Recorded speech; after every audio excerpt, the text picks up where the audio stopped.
Hello and welcome to income tax Gurukul. We were discussing about income from other sources और उसी के आगे आज हम पढ़ने वाले हैं जब कोई अमाउंट आपको एडवांस के रूप में मिली है, एडवांस कोई अमाउंट मिली है और फिर आपने एक नेगोशिएशन कर रहे थे किसी पर्टिकुलर, जैसे मान लो एक इसको सबसे बेस्ट वे है, इसको एक एग्जांपल की हेल्प से करेंगे। पहले एग्जांपल के फॉर्म में देखते हैं।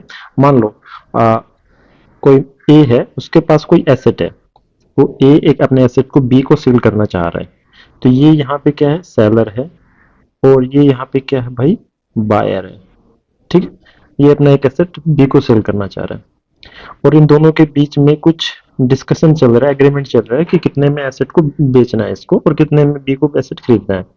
मान लो कि इनका डिस्कशन चल ही रहा था, लेकिन बी ने क्या किया, कुछ 10 लाख रुपीज उसने एडवांस दे दिया ए को कि ठीक है, हम डिस्कशन कर रहे हैं, कोई बात नहीं, आप ये एडवांस पकड़ो, ये एसेट हमें बेच देना। अब जो कि डिस्कशन चल रहा था, बाद में इतना एडवांस उसको मिल भी गया ए को, लेकिन बाद में क्या है, ड्यू टू सम रीजन ये कुछ हुआ नहीं, इनका आपस में मैटेरियलाइज नहीं हुआ और डिस्कशन पूरा हुआ नहीं, और एक पर्टिकुलर एक पॉइंट पे बात इनकी बनी नहीं, और इनका क्या हो गया भाई, इनका जो डिस्कशन था वो ब्रेक हो गया। और उसकी वजह से क्या होगा, जो कि एडवांस इसने ऑलरेडी दिया था, तो बी अभी एडवांस को नहीं लौटाएगा, क्योंकि उनकी कुछ टर्म एंड कंडीशंस थी। अगर वो डिस्कस नहीं होता तो उसकी वजह से आप मान लो कि उन्हें एडवांस को नहीं दिया। तो 2014 से पहले, 1/4/2014 से पहले तो कैसे करते थे, जब भी कोई एसेट का ट्रांसफर होता तो आपके दिमाग में घंटी बजाती है, अरे ये तो कैपिटल गेन के अंदर आएगा, क्योंकि कैपिटल गेन के अंदर पड़ा था कि एक तो एसेट होना चाहिए और एक ट्रांसफर होना चाहिए, तो कंडीशन सेटिस्फाई करो। तो यहाँ पे एसेट ए बी को ट्रांसफर कर रहा था, लेकिन देखा जाए तो बी एसेट का ट्रांसफर तो हुआ नहीं ना। ठीक है, पैसा जो एडवांस मिला उसको, जो एडवांस अमाउंट मिली 10 लाख रुपए, वो ट्रांसफर के लिए लिए थे, लेकिन ट्रांसफर तो हुआ ही नहीं। तो उस केस के अंदर आप जबकि 2014 तक, 2014 तक ये प्रोसेस चल रहा था, तो 2014 तक क्या चल रहा था प्रोसेस, वो समझते हैं एक बार के लिए। मान लो कि एसेट था और 2014 से पहले इसकी जो मार्केट वैल्यू या फिर आपकी जो इसकी रिटर्न डाउन वैल्यू थी या कॉस्ट ऑफ एसेट, मान लो कि 20 लाख थी। ठीक है, ये 20 लाख का एसेट था और इसे बेचने की बात हो रही थी बी से। अब बी से बेचने की बात हो रही थी और बी ने बोला कि भाई, ये बी को बोल रहा था कि 22 लाख में बेचेंगे हम, और उसी के ऊपर डिस्कशन चल रही थी, इसी के लिए बी ने उसको 10 लाख रुपए का एडवांस भी दे दिया था। ठीक है, अब ये एसेट, जबकि ट्रांजेक्शन हुई नहीं, एडवांस तो मिल गया, एसेट बिका नहीं, तो इसकी वैल्यू तो 20 लाख ही थी, एडवांस इसका यही था। अब ये एसेट यहाँ पे, इससे तो सब पूरा जो कन्वर्सेशन थी खत्म हो गई। अब इसमें ये किसी सी को भेज दिया, किसी थर्ड पर्सन को। अब ट्रांसफर तो यहाँ पे भी हो गया ना, अब यहाँ पे ट्रांसफर हो गया, इन्हें सी को बेच दिया, सी को बेचते ही कैपिटल एसेट को ट्रांसफर किया, तो बेचते ही क्या आ गया, कैपिटल गेन टैक्स आएगा, क्योंकि उसमें कंडीशन सेटिस्फाई हो गई। तो अब इस एडवांस अमाउंट का क्या करें, इसको कैसे टैक्स करें। तो उसके अंदर 2014 से पहले ये होता था कि जो एडवांस अमाउंट है 10 लाख, उसको कॉस्ट ऑफ एसेट में से या फिर market value, return down value जो भी है, उसमें से माइनस कर देते थे, और उसमें से माइनस करने के बाद जो अमाउंट आती थी, उस अमाउंट को कॉस्ट ऑफ एक्विजिशन देते थे। अगर ये लॉन्ग टर्म एसेट था तो उसके ऊपर इंडेक्सेशन का बेनिफिट भी घटी हुई अमाउंट के ऊपर।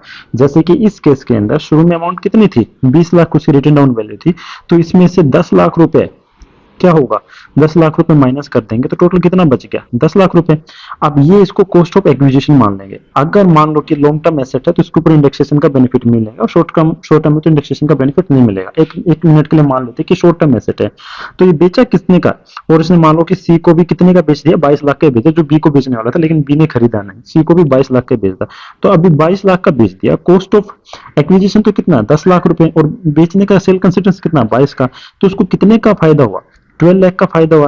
तो इस 12 लाख के ऊपर उसको क्या करना पड़ेगा, कैपिटल गेन टैक्स पे करना पड़ेगा। ये इस बात तो समझ में आ गई, ये ऐसा होता था 2014 से पहले। अगर अब क्या हो रहा है, अब क्या हो रहा है, अब ऐसा हो रहा है जो 2014 के बाद, 1/4/2014 के बाद क्या हो गया कि उसके अंदर आपको घटाने का नहीं मिलेगा, इसके अंदर कैपिटल गेन के अंदर टैक्स ही नहीं करेंगे, जितना भी एडवांस मिला है, जितना भी एडवांस मिला है उसको इनकम फ्रॉम अदर सोर्सेज के अंदर टैक्स करेंगे। तो उसका मतलब क्या होगा, जिस साल आपको एडवांस मिला उस साल इसको इनकम फ्रॉम अदर सोर्सेज के अंदर 10 लाख रुपीज का ऊपर इनकम फ्रॉम 10 लाख रुपीज का टैक्स करेंगे। ठीक है, अब उस साल की बात कर रहे हैं जिस साल इसने बेच दिया, तो यहाँ पे कॉस्ट ऑफ एक्विजिशन कितनी मानी जाएगी, 20 लाख ही मानी जाएगी, और कॉस्ट ऑफ जो कंसिडरेशन कितनी, जो सेल कंसिडरेशन कितनी मानी जाएगी, 22 लाख रुपए। तो यहाँ पे कितने का फायदा हुआ इसको, ये 2 लाख का। और ये 2 लाख का फायदा क्या है, ये है बेटा कैपिटल गेन। ये कैपिटल गेन कब राइज होता है, जब ए सी को ट्रांसफर कर देगा, एसेट बेच देगा। जबकि यहाँ पे बी को ट्रांसफर नहीं किया था, और जो एडवांस अमाउंट आई थी उसको इनकम फ्रॉम अदर सोर्सेज के अंदर कंसिडर करेंगे। बल्कि 1/4/2014 से पहले जो मैंने ये वाला तरीका बताया ऐसे कैलकुलेट करते थे। यहाँ पे कितनी इनकम के ऊपर टैक्स आया, 12 लाख। यहाँ पे कितने पे, 10 लाख का तो यहाँ पे आ गया और 2 लाख का यहाँ पे आ गया, तो टोटल 12 लाख का ही आया है टैक्स, उसमें कोई दो राय नहीं है। बट डिफरेंस हो गया, डिफरेंस ये हो गया कि यहाँ पे पूरा का पूरा 12 लाख कैपिटल गेन आ रहा था, यहाँ पे 2 लाख कैपिटल गेन आ रहा है, और 10 लाख क्या है, इनकम फ्रॉम अदर सोर्सेज आ रहा है। तो इसके ऊपर इनकम फ्रॉम अदर सोर्सेज के थ्रू जो टैक्स रेट रहता है वो लगेगा, और इसमें लॉन्ग टर्म कैपिटल गेन का टैक्स रेट है वो लगेगा। तो ये एक माइनर सा चेंजेस किया, उसी के बारे में इनकम फ्रॉम अदर सोर्सेज के अंदर जो हम पढ़ने वाले हैं सेक्शन, इसके अंदर बताया गया है दोस्तों। तो यही चीज आपको होप करता हूँ इस एग्जांपल के थ्रू से पूरा समझ में आ गया होगा। एक बार फिर से मैं इसकी थ्योरी पढ़ूंगा तो आपको और अच्छे से समझ में आ जाएगा, और एग्जाम्पल को आप ध्यान में रखना। तो इसने पहले बताया कि 2015-16 से पहले क्या होता था, कोई भी एडवांस जो मिला है कोई नेगोशिएशन करने के लिए, ट्रांसफर करने, और जो कि ट्रांसफर फेल हो गया, मेटेरियलाइज नहीं हुआ, ट्रांसफर नहीं हुआ, लेकिन एडवांस तो मिला ना, उस एडवांस को कॉस्ट ऑफ एक्विजिशन से घटा देते थे, जो कि हमने यहाँ पे किया। इस एडवांस जो अमाउंट मिली है 10 लाख को कॉस्ट ऑफ एक्विजिशन में घटा दिया।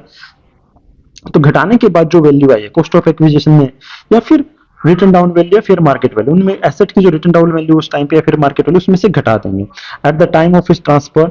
तो उसके ऊपर कैपिटल गेन टैक्स अराइज होगा एज पर सेक्शन 51 के हिसाब से कैपिटल गेन टैक्स लग जाएगा 2014 से पहले, जो हमने कैलकुलेट करके आपको दिखाया।